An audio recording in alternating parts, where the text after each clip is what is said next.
Good, everybody. Joey JayPing, man, checking back in, man. Respect my region. We're here on the second podcast of the day, man. It's a two-a-day, baby. It's World Series week, so we hitting the two-a-days. We had a sports equinox the other day, right? Nate, it's just going crazy. So we have to put in the work, which means we got a two-a-day. Sports equinox. A sports equinox is when you have all the major sports teams in the U.S. playing games on the same day. Yeah, okay. so MLS, I've never heard that term. NFL, NBA. I believe they were all playing. I don't think the MLS was playing, but I think the NHL qualified for that one instead. But it was crazy. And so today we're double dipping. It's a great I'm very happy to have you here, man. It's good to see you again. I haven't seen you in 2 months and almost 3 months to the day. We're getting close. Dude, you're on the road to 10 million pre-rolls. I'm on the North American Weed Tour, and you're on the road to 10 million. We were just talking about how your company, The Lab, and Road Trip, two different brands. The Lab is actually, you're a manufacturer of pre-rolls, and you guys are about, you're cutting it close. You're about to hit 10 million. You said by the end of December, you should be hitting that goal that you guys set for yourself. And so how's it been? What's new? What's the grind been like the last 3 months, brother, since I seen you? Man, we're pretty focused on rolling pre-rolls, so the grind is very much the same. The grind is the grind, right? You're grinding, you're pre-rolls. We're rolling as many pre-rolls as we can and selling as many as we can. I love it. But we retrofitted our facility with a couple new, like, legit industrial air compressors. That was a pretty fun day. We've been kind of under equipped in that capacity for like years. Wow. And so we've had a bunch of like small units running. We bought ones that didn't really work. And the coolest thing is they're like quieter than a washing machine in your house. So like, wow, the amount of noise reduction has been pretty big. So that's cool just for the work environment. And then we just started our we're calling it like the passport contest, peel and play. So it's very similar to like the McDonald's Monopoly game. Yes. In the day. We're doing the same thing, but with weed, basically. Dude, you're so creative. I was so happy when you did that because I get fatter every time they bring back the Monopoly around. Dude, it's such a great game. It's there's a book called Hooked. It's a great marketing book. It's kind of focused on like software, but it's really about marketing tactics to develop like loyalty, repetitive purchases, and like habit forming products. And like the Monopoly game just checks like every box that's in that book. So it was like, I can't take a ton of credit for just like copying another game, but it's been a lot of work to get it off the ground. Just so many components operationally and like with the packaging. And there's like state mandated sweepstakes laws. So like there's like a pretty in-depth legal element to launching something like that. So it's a lot to get off the ground. It's taking a lot of planning, but I'm really happy with the product. So it's like hitting shelves like this week. First batches are all going out to stores. Wow. So that'll be pretty cool to see. I'm excited to hear what people, their experiences with it are. I think it'll be pretty fun. It's the first one, right? So you just doing it is historical and deserves, a real, you're the golf clap, right? The golf clap. And in the realest way, the most authentic way possible, because you're first. There's no one else has done this. You were here in Cali. I don't think anyone else has done it in Canada and in Cali anywhere else. Nope. So yeah. Nah, I look for it. I hear about it. We would have. You were here for a period of time. You've been there dominating. Like, nah, we haven't heard it. It's not happening anywhere. You're the first. I'm saying it and put it out there to anybody else. That's in my cap. Come on, man. That shit is dope. I was so excited to hear that. And I also want to just show you some love, too. Your posts on LinkedIn recently have just been really valuable, both from an entertainment, informational, educational. I say entertainment because your personality, I hear it in your voice when I read it. You know what I mean? Yeah. I for better, for worse, and you could some of my business partners probably would say I go over the line sometimes in two ways, probably in like being a little overly critical of our like regulatory body, and maybe I definitely just don't hold back my opinions. You know what I mean? Like and then also like Ben might say I give away too many, maybe some of our trade secrets. I'm pretty open with how we approach the market and how I think, you can be successful in the market. And, I don't think it's anything proprietary. I think the market will be stronger if more people are looking at it, in a constructive way. And so, They would yeah, literally have to do exactly what you do, be as cool, informational, and then there's the human relationship element. I don't see it when you build something that's so strong. Obviously, things can be rocked, right? The rug can get pulled, things can change drastically. Something like COVID can happen or wars can start, whatever it is. But there's a strong human element that goes into your brand, and it is you, and it's the partners, and it's the team that you have. And I want to touch on that, Nate, because we've got some important things to truly break down and dive into today. And it all centers around this core focus of culture, of team, of the goal, of what you're really setting out to achieve. And then I also want to touch on, I remember you bringing up your guys' employee growth program, right? About how, they get to a certain point, they're making $100,000 a year. You're trying to really provide a company and a business that's unique in this way. So that way you really can not just get the most out of the employees and this team that you have, but so that way collectively you guys are all in a better place when you're hitting these goals and you're working together. And I think having that mindset is crucial. And so I want to touch base on those today. Everybody, for those of you guys watching, man, we got Nate Russell here today, man. I didn't give him the proper intro because, one, we're smoking a joint right now, so I'm just high and we're out here. But bro, Nate, you're doing great work, and it was really impressive to be there. And so I appreciate you being here with us today. Again, for those of you guys watching, today's episode brought to you guys by Seedless Media. This is the 118th official episode, and I'm going to read a little bit of information about the lab and also about Road Trip, okay? The lab is a Kalkaska-based cannabis manufacturing company, you guys. It specializes in high-quality pre-rolls. Nate, do you guys do anything else? We don't. We will. I think over time we'll slowly branch back out. We used to provide more services, but we've been pretty focused on trying to be the best at rolling pre-rolls. So that's all we do right now. Rolling pre-rolls, the most efficient, the best costs, and quality is important. Now, there's a lot that goes into a quality pre-roll, right, Nate? Flower's a part of it, but you can't have great flower at the cheapest prices when it comes to these different markets. The math doesn't math in those ways. So what I came to understand is that there's different flower qualities with different moisture levels and different strains, and there's all these variables that go into these things. And then you've got these machines, right, the equipment, the hardware that perform different, right? And so you had to do a lot of fine tuning. You had to dry and cure flower. You had to source it based on these certain QCs. Nate, when I hear about all these things, it's overwhelming. So how does somebody become great at that? How does so much attention to detail go into the lab and manufacturing not just 10 million pre-rolls, but you stand on them being the best? Well, first, I appreciate all the kind words. Thanks. Yeah, I mean, I think the basis of our, like evolution to where we are now and our success, like so much of it is lean manufacturing, is just like really focusing on both like lean startup principles, which is like another. I read a ton, and I'm big on reading like business books. I think it's a leg up. But Lean Startup is a book really, again, focused kind of software world, but about how to launch products and like continually iterate and continually improve. And like lean manufacturing is kind of pioneered by Toyota. Again, really focused on continuous improvement and really, really strong data and monitoring. There's a lot of pieces to it, and like well-developed manufacturing components.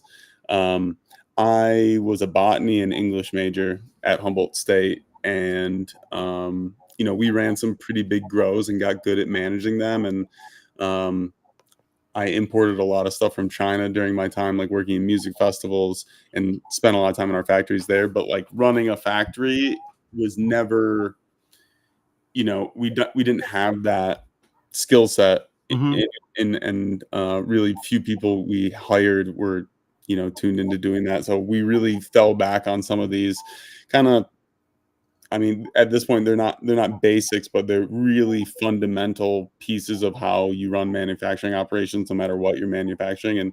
And cannabis has differences. The fact that you're running small batches that are variable, like you mentioned, and then the regulatory scheme is pretty intense compared to a lot of like things you'd be manufacturing. Right. Um, but more or less, it's a factory producing a widget, right? And so the way you run a widget factory, no matter what that widget is more or less has the same rules for it to run well. And so we've leaned into that, and I think, you know, beyond that, we've empowered our team to drive that culture. Like, it's really, as much as, like, you know, I feel strong about our leadership core, my and Ben's ability to lead. Like, our team is somewhat self-governing, but really, like, Right. they they've the pride that they've taken in pushing the business and pushing the product to be the best is like, I'd be skipping something really essential if I didn't mention that. Like, definitely the human component of the people and the culture we've been able to bring in, who just on their own terms have the pride to be the best is a big part of it. Being able to identify people that had that kind of mindset had to have taken, again, reading these books and trial and error. And I remember you saying you Also worked the in second one. festivals. Those festivals had to have been fun to work in because the environment there is just so stimulating and so distracting that work bleeds into the play. And cannabis is kind of similar to music in some of those ways, where it's, you know, it's like, oh, it's cannabis, it's chill, it's more relaxed. Oh, it's not corporate, or it's not a factory or whatever it is. But it's like, nah, man, like, we're trying to operate a business here in efficiencies and numbers and scale, and trying to get you to a certain point, both financially, again, as a team and individually, and also as a company. I think when everyone's on the same page, you guys are able to be quite productive from a manufacturing standpoint. You guys are making a lot. I mean, what do you have the number in your head for where you're at today at the end of, you know, you're I can pull it up right you're fully through 10 months. So you now. got November We're at and like December left. 8.3 million. That'll be by end of month. Wow. 8.3 million pre-rolls. And so, So we should be pretty good to hit it, I think. If that, I don't know the actual number. and is that the lab manufacturing pre-rolls, or is that the lab plus road trip? Lab plus road trip. So the lab is basically the whole facility, and Yep. that's really our co-packing side and white labeling side. So that's our B2B, and road trip is like customer or public facing. You know, that's Your like public facing brand. yeah. And that's the so, and road trip is the one that has the cool Monopoly style game. The lab is Right. the manufacturing side of the business, the co-packing. And so you're at 8.3 between the two.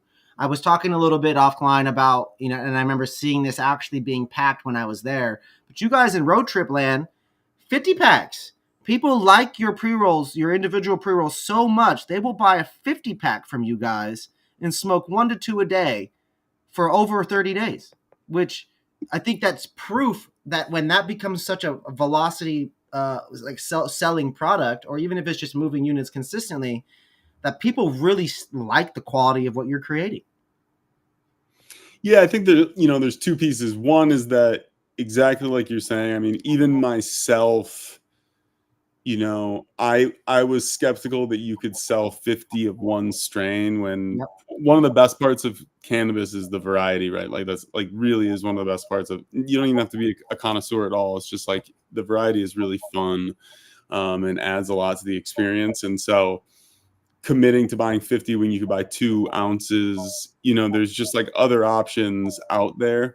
We knew that like a key would be, and lucky it was kind of already built into the heart of the brand, but like just delivering really quality product, and like, Yeah, so making sure that what we're delivering, you know, from a value standpoint, to me, value is quality and price, right? Like, you can have great value at a high price or a low price. You can have great value at high quality or low quality, as long as the price is appropriate to it, right? And absolutely. so like we've been focused on delivering like value really, and like basically we try to be the very, very best low market pre-roll there is in the game. And so, you know, I think we were able to achieve that. And I think the 50 pack kind of proves that, you know, people trust our brand enough. They were introduced to it in a smaller format, like a single or a 12 pack. And now, you know, trust us, the growers, through us. Right.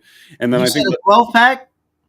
Yeah, we do a 12 pack as well. 12 That pack. sounds eerily familiar to something else that comes in 12s. Yeah, we want our formats to be kind of familiar. We actually are launching, I guess I can mention it now because we're pulling the trigger on it, but we're gonna have this little, you know, like a pick and pack 6-pack, like in a beer store or a wine store. Yeah.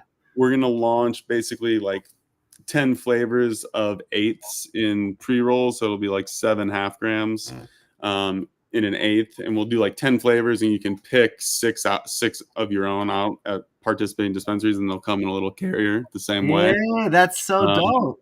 Yeah, I'm pretty excited about that. I honestly think, you know, you can obviously can make a lot of comparisons. There really is, for someone who smokes like me or you, right? In terms of quantity, it's actually pretty similar to, you know, like these cannabis beverages that are like 10 milligrams, right? Like I might drink like 6-7 beers in a night. I'm not a beer guy at all, right? Like I'm a whiskey guy. I am a beer guy. This is perfect. I don't drink a ton, but like when I drink, you know, the same way I could do 6 or 7 joints in a night, right? Like the number is not too crazy. It's like go pick up a 12 pack for the night, you know, isn't, you know, it's like, and me being, you always end up with a couple beers on the way back home, right? You're taking 2 or 3 back with you. So I think it's the same. Yeah. It's like a similar realm for that 12. It's like, yeah, I'm going to buy it to go out, have a couple for my friends, smoke 4 to 6 to 7 or 8 myself or ourselves, right? And then, bam, there's probably like 1 or 2 left for the next day, right? I like it. Yeah, and I mean, like even the 50 pack, you know, I think it's similar to a cigarette pack. It's like obviously a little bigger format, but more or less, you know, a lot of people pick up 2 packs of smokes anytime they go. Mm-hmm. That's 40, right? So it's like, I think that, again, it's not the same necessarily packaging format, but thinking about like human habit and buying behavior, that quantity of whatever, you know, if you're like, what is that, over six cigs a day, that gets you through a week, right? And I actually don't know the numbers on how many cigarettes people smoke a day, but like 6 joints a day. I just asked my mom's partner, who shall remain nameless for now. He said he goes through a pack a day. He goes through a pack a day. Yeah, I feel like a pack a day is like kind of a heavier smoker. Like that's a pretty serious smoker. So like a half pack a day is 10, you know, so like, but that's a lot of joints to smoke. You know, I think a lot of people are buying a 50 pack every 2 weeks, every month. Some people buy them every week. Man, you got a lot of time on your hand if you're smoking joints. But I will say this: the joints, you guys, were all quality, and I would say that the strain curation on Road Trip was all very flavorful. I enjoyed all the flavors that I had.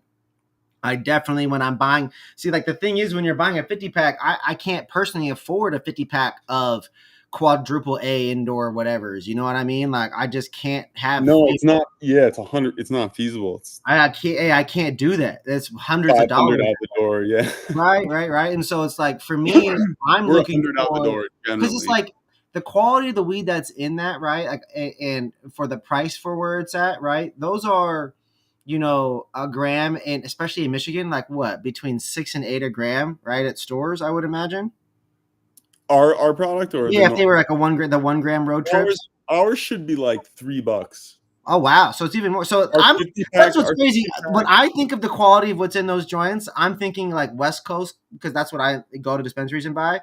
I just said that based on like, yo, that's, to me, that's like a pretty fire ass $6 to $8 joint. Like, and openly, like we're smalls and shake only, right? That's most of the Michigan pre-roll market, and I honestly would put up our pre-rolls against a lot of the full flower out there.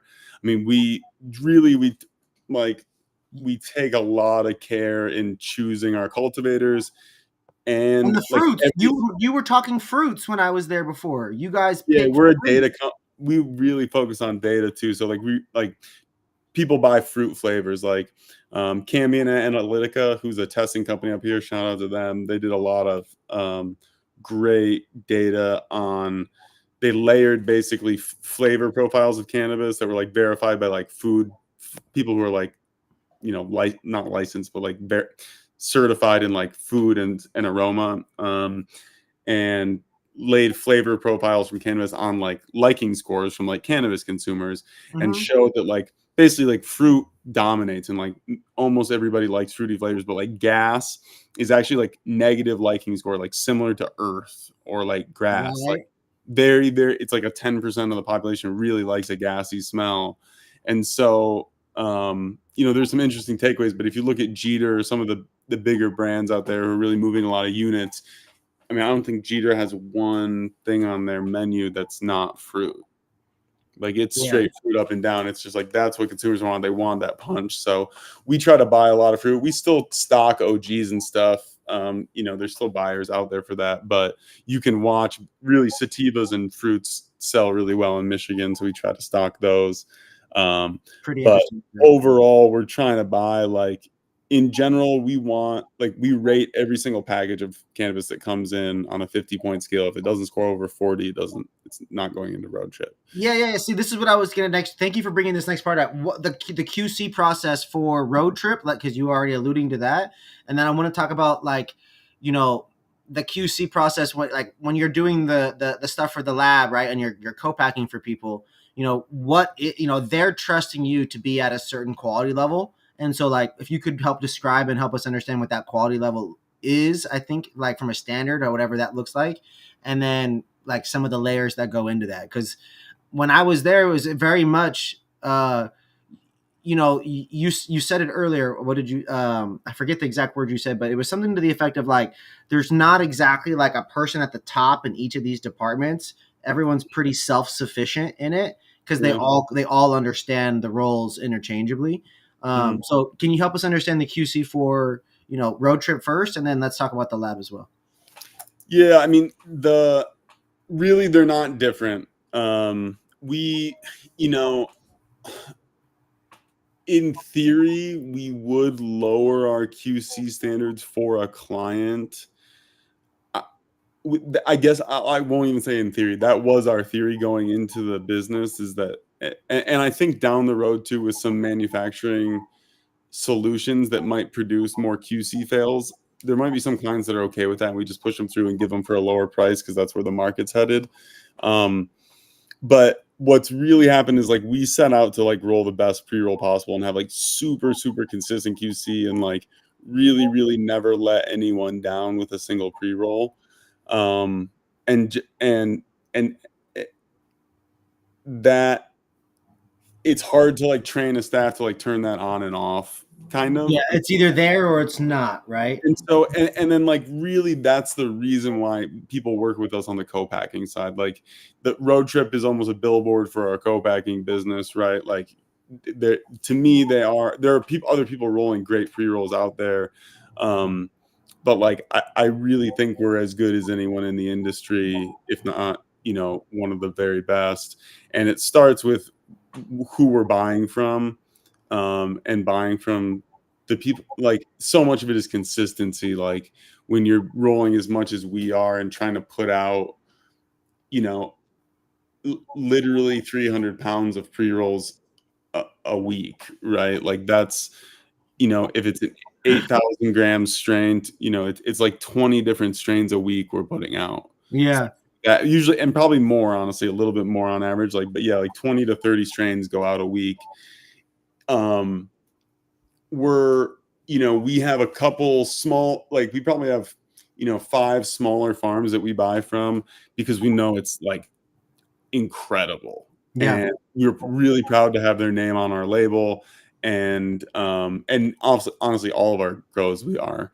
But the real challenge for us is, as we've scaled, like the rules, like we're not going to be one of those companies that grows and scales and like we cut our quality as we scale. Like 100%. quality it's the reason we can sell a 50 pack is because of our quality. So we can't really give that up. Well, you're not controlling the growing aspect of it too, right? You don't have to buy something that doesn't fit the QC from the input standpoint. And at that point, like, if it's not getting through that, it's not getting into the factory and then being turned into anything and wasting any opportunities there. And that's kind of the issue that flower companies have, right? Is, scaling with more flower. Gotta have two brands, in my opinion, if you're growing. Yeah, just you gotta have one for the boo-boo. The stuff that doesn't make it and the stuff that does. Yeah, especially if you're doing R&D and like growing new strains. Like I do think in the long term, like I was in cultivation that was my business for forever. Like it makes sense at some point that we have like a large scale outdoor farm feeding road trip, like whether it's we build it from scratch or it's like through acquisition at some point or a partnership. Yeah. Soil to the joints, baby. Soil to the joints. Yeah, I'm a big greenhouse light up guy, and like I know we can produce product that's equal to or very close to what we have some indoor growers who are producing fire that we put in our stuff that I'm Northwoods is one who's up here in Traverse City who grows just crushes it. And we get a lot of their smalls and trim. And so but yeah, there's a beauty in like having a reject clause, right? We have buying criteria that are published that anyone who sells to us knows. If it's not delivered there, we just send those trains back, right? Like we get to pick and choose on what's selling well, right? There's such an advantage to not growing, but I think when the next world of cannabis and it goes federally legal, when that happens, like I think we probably own a farm. That's very, man. That'll be dope. How full circle will that be, man? How cool will that? Like, I breed. Like I've bred a lot of, for years and years, mostly for rosin because I'm a guy. It'd be really cool to be growing a bunch of my own strains. We've done collabs with growers who've grown Polygon Genetics. That's our genetics company who've grown our stuff. We've put it into Road Trip. That's always like super cool. Doing that at scale would be like pretty sick, man. That'd be awesome. Yeah. I want to talk a little bit about, you specifically, your experience. I think it's important that people understand, someone who's a leader in the company and what you represent, kind of your experience and what you've been through and how you got to where you are. And I also think it's important for us to revisit the core company values and not to gloss over that. I don't know if there's somewhere where you might be able to have that pulled up real quick, but I think that's super important to highlight like what you guys truly stand for and what you're working towards. Because the video that we have coming definitely, it's a lot about that. I mean, the strength of the team and understanding these processes and truly fulfilling your responsibility, and then also too being able to grow within the company. I think that's at a core component to what you guys represent and the type of business that you're ultimately building. And so to start off with here, Nate, you touched on the fact that you went to Humboldt State and you did, botany and you studied cannabis and, growing and things of that nature up there. And then you were on the Hill, right? And I remember you mentioning that you got into music and you were doing festival events and I would call it experiences within that sphere. How do those two things come together or walk us through how those things unite together to bring us to where you're at today, running a pre-roll factory with a brand that is an experience-driven, cannabis product? It definitely feels like very full circle or like very, like my Jewish side of the family would say kismet. Like it's like faded almost now. Mm-hmm. We like being so invested in cannabis for so many years. And I honestly I left Humboldt. I built a farm here in Michigan and we got robbed for like 100 pounds. And I quit and I was like, just so done with cannabis basically at that point. And our like music festival business was taking off. So like, I'd been so in love with the plant and like kind of fell out of love with it being out on the Hill and like really just putting my life on the line, honestly, out there, and taking a lot of risks in Humboldt. And so, basically after that point, I had like similarly fallen in love with the band Fish, and like going to music festivals, and was like, when I was 22, that was just like the coolest thing in the world, and it still is, like going to live music still. Come on, it'll never get old. Yeah, as long as Fish is playing, I'll be going. So, but I can't honestly say, like, I was just graduating school. I probably had a little bit of like not wanting to get a real job. For sure, a lot of that in me. And I like applied for a grant my senior year of Humboldt that was like a business plan writing competition. So it wasn't really like a grant, it was like a contest, and I won that, and that like gave me $25K to start a business. Wow. And the plan I wrote was like, I'm gonna go to music festivals and sell lapel pins and like merch. And so I just like did it basically. And so there was like a strange series of events right then, right, that basically like, we got robbed in Michigan. I had this money that came in, I was done with school, and so I just was like, I'm gonna go and see if I can be self-sufficient and just like go to music and like make that my life. And so it worked out. I got really lucky. Like, I made an official pin for a really small festival, and like tiny, like 200 people. And then I went to Electric Forest and I was like, look, I make official pins. And they were like, cool, you can make ours. And like in that 2 years, they moved from like Fish and Grateful Dead to being in like EDM and being like the biggest thing. And we just like rode that wave. Wow. And so we were like a really successful like music festival vending company, like did a ton of merch, did like tons of licensing and marketing, and like in-person sales and like business to business deals with the music festival. So it was really like super fun training for just like how to be an entrepreneur. And like we were buying pins for $1 and selling them for 20, or 50 cents. And so like the margins were high enough where I could be really bad at my job, frankly. I mean, like from a business standpoint, not really knowing anything about anything, right? Like I wasn't a business major or finance major, any of that stuff. And so like to just learn how to do business and like do contracts and do licensing and like product launches and market them properly and do e-commerce. And so God, you've worn so many hats at that point. Yeah, and that's what, being an entrepreneur, even a CEO of any business, unless you're like really, really well funded, you're wearing a lot of hats for a long time. And that business kind of turned into, it ended actually in just like I think my like NDA is done. I'm pretty sure I can say I sued like a $10 billion company, one of the biggest, you can probably guess who it is, one of the biggest production companies in the music industry, for defamation, because they just like lied publicly basically and just like completely destroyed my company and me personally. Jesus. And so that ended the music festival run. But I was kind of too old for it at that point. We turned that company into like a more corporate sourcing company, importing the same things like pins, metals, coins. It was called pinsmetalscoins.com. Yeah. And through those years, I like spent a ton of time in China, like would spend 3 to 6 months out of the year for 2 years in China. Had a little apartment in the factory. Wow. Learned a little Mandarin, which I've since forgotten, except for I don't eat meat. I know how to say that still. How do you say that? Wow.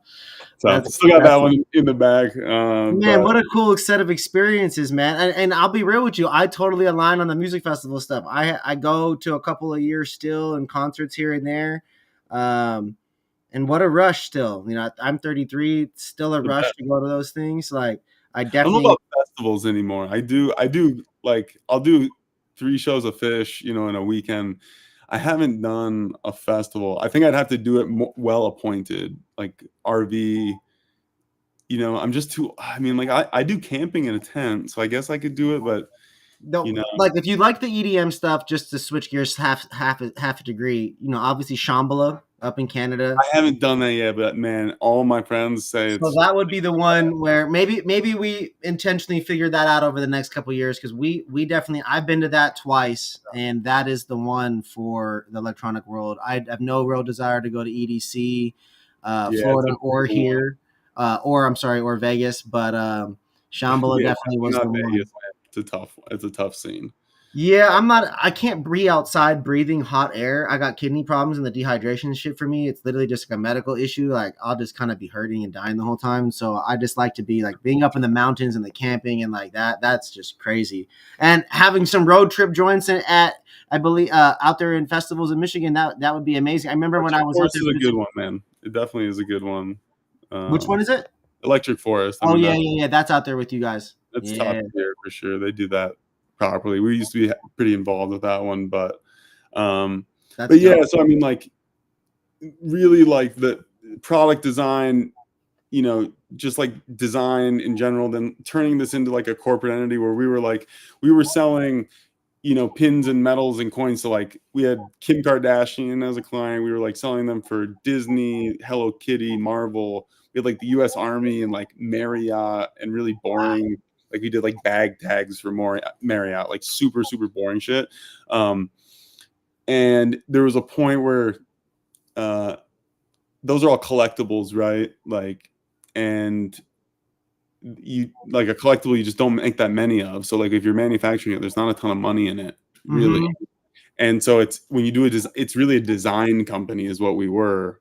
It was the design because like there's just new designs all the time. It's not like if you're like this is Febreze, if you're the guy who manufactures this nozzle, which actually my packaging company now we manufacture these nozzles, but like that you just sell over and over, right? The same thing over and over to your client. But like if you're selling a medal for a marathon every year, every race, there's a new one. And so we kind of had a light bulb moment where we were like, we want to sell disposable stuff. And it was like cannabis packaging was the obvious one.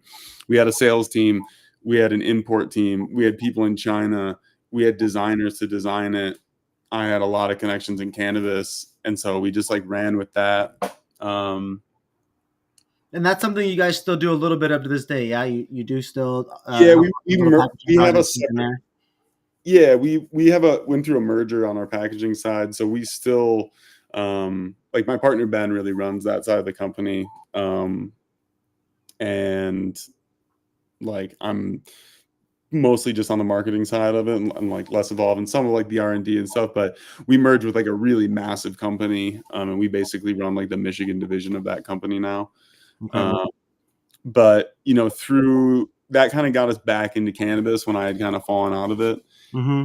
And you know, in through COVID, basically, like again, like I say kismet, like oddly faded. When I was in the music festival business, I like bought 10 acres of land up in Kalkaska because it was like the cheapest acreage in Michigan, like basically in lower Michigan. And that's where we put our farm that got robbed. And when COVID hit, I was in LA running the packaging company, and we left. And lived on that farm, like built a tiny home. And like, so I was like growing weed there to basically survive because like our business was like completely destroyed. I wrote all of our staff checks for 6 months. It was like, we're not going to die. Like, don't worry. We're like, you still got your jobs. We're going to figure this out. We sold a bunch of PPE and like masks and like hand sanitizer. But I had this spot in Kalkaska. We were growing. Michigan had come online recreationally, and they actually were allowing you to bring caregiver weed into the medical market and then into the rec market at that time. Wow. So like just by chance, I like ended up in fucking Kalkaska, Michigan with no reason to be there from LA, like from Chicago to LA to Kalkaska due to COVID because everything was just burning. And we were like we were selling like fucking masks and PPE and like screaming at some dude in like South Africa at 2 a.m. and shit to try to bring masks in and shit. And you got to go back to selling cannabis packaging. Like that's going to be the business. It's going to be big. And then we were like, dude, we could get a facility and like do co-packing. And it would be like, send us your weed. We'll sell you the packaging. We'll co-pack for you all in one place. Yeah. That vision kind of came to life like out there on the farm because we knew we could like sell that weed into the market. Well, what happened was like September 15th, you know, like literally 10, 20 days from harvest, Michigan sent out a letter that was like, you can't do that anymore. And they obviously could have sent it in fucking January and let us know before we had so all that obviously ended up in the gray market, which Michigan is, you know, has a solid fucking market anyway. So it didn't enter the rec market, but we built our facility anyway. Yeah, at that point, it just stayed in the caregiver stuff. Yeah. And so it, like I said, man, like the import, the design, the sales, the marketing, and then obviously all the cannabis experience, living in the factory, watching that sort of stuff. I think we've kind of picked up all the skills necessary to like build this size of a company, to like responsibly have 50 employees. Like that's a wild thing and a huge responsibility to have. And so like yeah, it's definitely been like full circle. Like everything we've done's kind of built up to this point. It definitely feels that way. I love your passion for it, your energy, and the overall just I'd say excitement for the hustle. I know you live and breathe this shit. You've built it. You've grown. You've had struggles. You've failed. It's been frustrating. I bet you've been fucking angry on certain situations and sad and upset. And then you just how we bounce back. You just keep coming, and keep doing and setting higher goals and keep instilling this what I would call this desire to be great into these other people, right? And I feel that energy when I'm around you and when I read the posts and you want, you and some of these other people, y'all want Michigan to succeed. We want the cannabis to succeed. And as you said earlier, it's like, your partners or whoever else might think we're giving away the game. And it's like, yo, like this isn't reinventing the wheel here. We're just you got to continuously get better, right? And continuously optimize and continuously figure out these problems and things like that. And I think that's huge for y'all and very impressive for you guys. 8.3 million pre-rolls to date. We've got 2 months left. It's going to be exciting, man. It's going to be down to the wire, but I have faith in you guys, man. What do you have coming on next? Before we get you out of here, what do you have coming next down the pipeline for Road Trip in the Lab? Nate, what's going down? What do you guys got coming down? Any exclusives, share with the people before we get you out? Yeah, the passport contest is like our major thing we're running right now. That's going to be big. We're giving away like a year's worth of pre-rolls, a year's worth of 50 packs, trip to Arcadia Bluffs for you golfers, trip to Sleeping Bear Dunes. Like I think we're giving away 10,000 single pre-rolls out there, just like instant winners.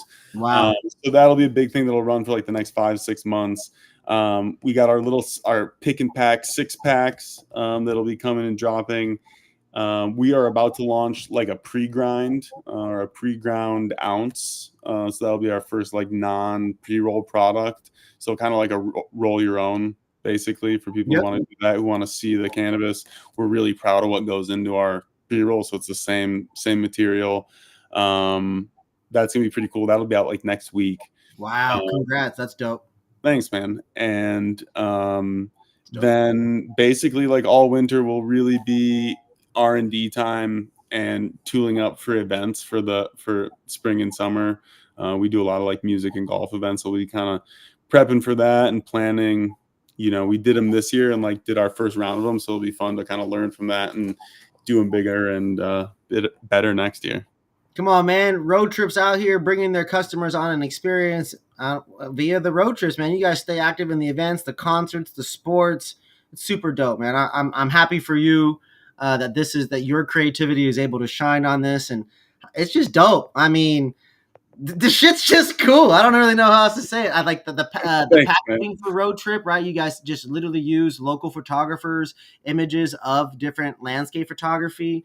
You guys have the collabs with different growers and different local people out there. You guys do these events. I mean, I don't know what's not to like unless you're just super bougie and it doesn't make the quality, but then it was never right for you in the first place if that's what that's totally fine. That's totally right? We want to be I like Maker's Mark is a solid, or like an Oberon, right? It's available on tap at Applebee's, but it's like the best one there. It's like $1 more, $2 more, maybe like Sam Adams might be a good, Bell's, something like that. It's on tap. It's ubiquitous, right? It's sold in Walmart. It doesn't hurt the brand that it's sold. And like we actually built the brand based on Carhartt, Michigan brand, Carhartt clothing, like. It's a $19 t-shirt. Yeah, Carhartt's dope. Now you see rappers wearing Carhartt. Yeah, true. And they have like the work in progress side, which is like the cool. And we'll probably go down the hype train at some point. I am like a high-end rosin guy at heart, but we want to sell the best $20 t-shirt you ever bought. Like when you buy it, you're like, damn, I would have spent $40 on this. Now the cuffs are so nice. Like this thing is gonna last. I can feel the quality.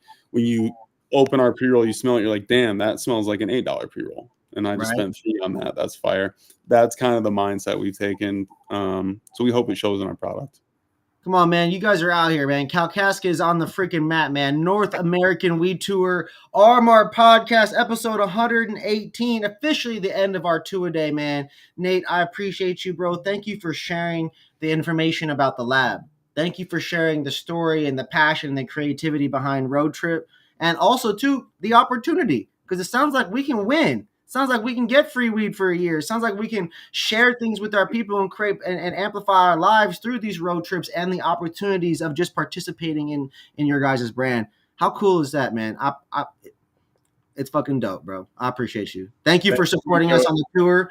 Everybody, for us watching, we actually are going to be dropping our official tour of the lab and road trip coming up here over the next probably going to be 5 to 7 days. I think I'm going to save it for Monday. Actually, you know what? We might do the Halloween drop tomorrow. Actually, since today's a Thursday, we might do the Halloween drop for you tomorrow. I think that'd be super dope. But for now, though, make sure you guys tap in, stay tuned. Google search the lab, Google search road trip, type in Cannabis Michigan, look them all up, find them on there, reach out to Nate on LinkedIn. It's just, I believe it's just Nathan Russell on LinkedIn. Yep.